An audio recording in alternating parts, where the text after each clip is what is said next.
ekosistem. Asas 13-14 berisi tentang populasi. Baiklah, sebelum kami menjelaskan tentang macam-macam asas lingkungan, di sini kami akan menjelaskan lebih sedikit tentang pengertian asas lingkungan. Asas pengertian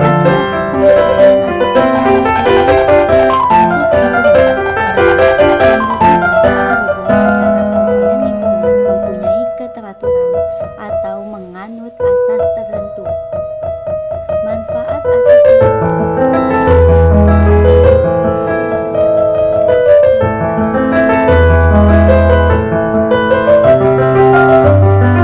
satu, konversi energi. Energi yang terdapat dalam suatu organisme, populasi, komunitas, maupun ekosistem yang dianggap sebagai energi yang keluar atau dilepas. Jadi, dalam hal ini, energi tidak hilang, namun hanya dapat berubah bentuk dari bentuk satu ke bentuk lainnya. Contohnya, makanan yang dimakan oleh hewan, kemudian hewan itu bergerak bebas. Yang kedua, perubahan energi. Tidak ada sistem perubahan yang betul-betul efisien. Jadi, dapat kita jelaskan bahwasannya energi yang tidak pernah hilang dari alam raya, namun energi tersebut akan terus berubah dari bentuk yang tidak bermanfaat. Contohnya, perubahan energi makanan menjadi energi yang beraktivitas oleh organisme. Misal, ada harimau dan juga komodo. Akan ada di mana energi berubah menjadi energi panas yang keluar dari tubuh yang kurang bermanfaat. Asas 3 yaitu kategori sumber daya. Materi, ruang, waktu, dan keanekaragaman termasuk kategori sumber daya alam. Jadi, dapat kita jelaskan bahwasannya pengubahan energi oleh sistem biologi harus berlangsung pada kecepatan yang sebanding dengan adanya materi dan energi yang dikeluarkannya. Secara asas, pengaruh ruang biologi dengan materi dan energi sebagai suatu membantu dan menghambat proses kawin, dan contoh dari waktu yaitu mengejar teknologi modern dengan negara berkembang. Baik, di sini saya akan melanjut ke materi selanjutnya, yaitu asas 4 prinsip penjenuhan.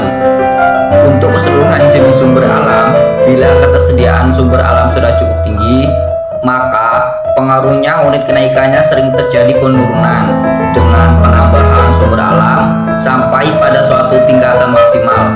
Melebihi batas maksimal itu tidak akan ada pengaruh yang menguntungkan. Contohnya, di dalam suatu populasi ular terjadi pengurangan energi, misalnya terjadi penurunan populasi tikus sebagai salah satu bahan makanannya. Hal tersebut akan mempengaruhi terhadap populasi ular yang akan menurun drastis akibat stok makanan yang menurun. Asas kelima yaitu 2 jenis sumber daya, yaitu suatu sumber daya alam yang ketersediaannya dapat merangsang penggunaannya selanjutnya, dan juga ada pula sumber daya alam yang tidak mempunyai daya rangsangan penggunaan lebih lanjut lagi. Contoh, ada populasi ikan, makan dari ikan ini lumut, cacing, jangkrik, dan katak. Ketika ada populasi cacing sebagai salah satu sumber energi, ikan akan naik dan bertambah, maka konsumsi ikan terhadap cacing akan meningkat. Ini merupakan salah satu contoh pengadaan sumber alam merangsang adanya penggunaan. Asas 6, persaingan individu dan spesies. Individu dan spesies ini memang mempunyai lebih banyak keturunan daripada saingannya, sering berhasil mengalahkan saingannya.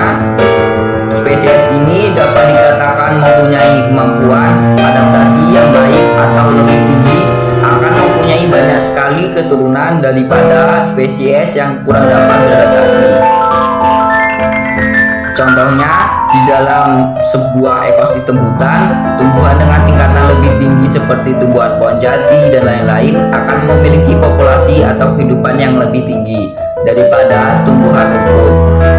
Namun, ketika terjadi sebuah perubahan lingkungan, contohnya kebakaran, maka populasi rumput dapat berpeluang untuk lebih tinggi karena memiliki tingkatan adaptasi lebih tinggi juga.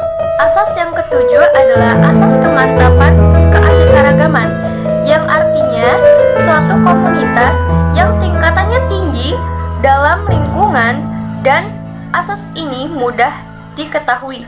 Contohnya, suatu kondisi cuaca yang stabil dalam jangka waktu yang lama tidak saja akan menimbulkan keanekaragaman siklus yang tinggi, tetapi juga akan menimbulkan keanekaragaman penyebaran kesatuan komunitas. Asas yang kedelapan yaitu asas habitat, yang artinya satu spesies yang memiliki ciri khas tertentu dan saling ketergantungan antar satu dengan yang lain karena memiliki fungsi dan keperluan yang berbeda di alam.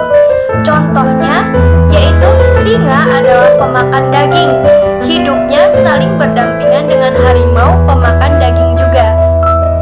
Asas yang kesembilan yaitu asas keanekaragaman komunitas, yang artinya suatu aliran energi biologi yang akan meningkat dalam suatu komunitas.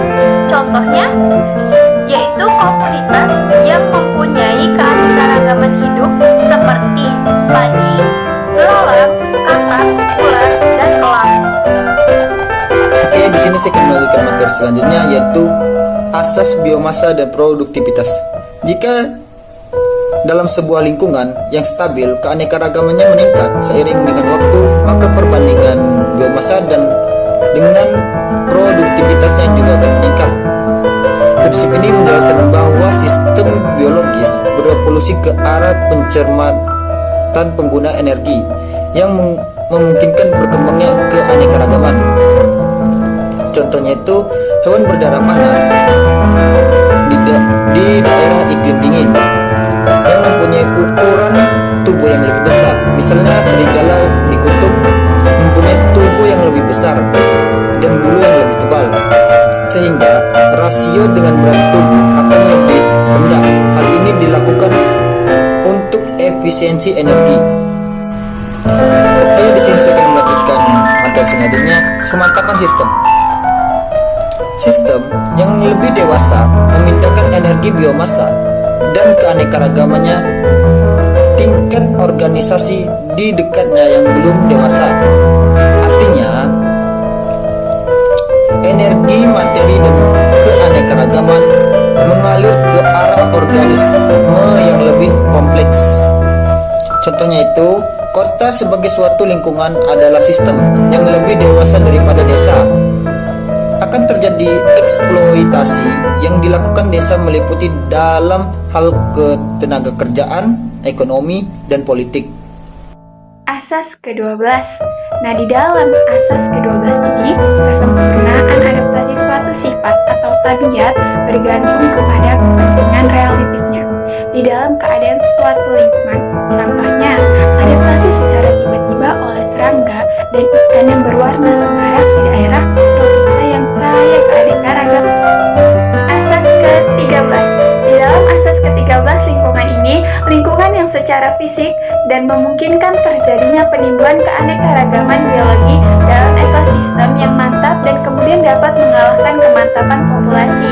Contohnya, jumlah spesies hewan dan tumbuhan habis dieksploitasi oleh manusia yang menyebabkan semakin lama jumlahnya akan menjadi semakin sedikit.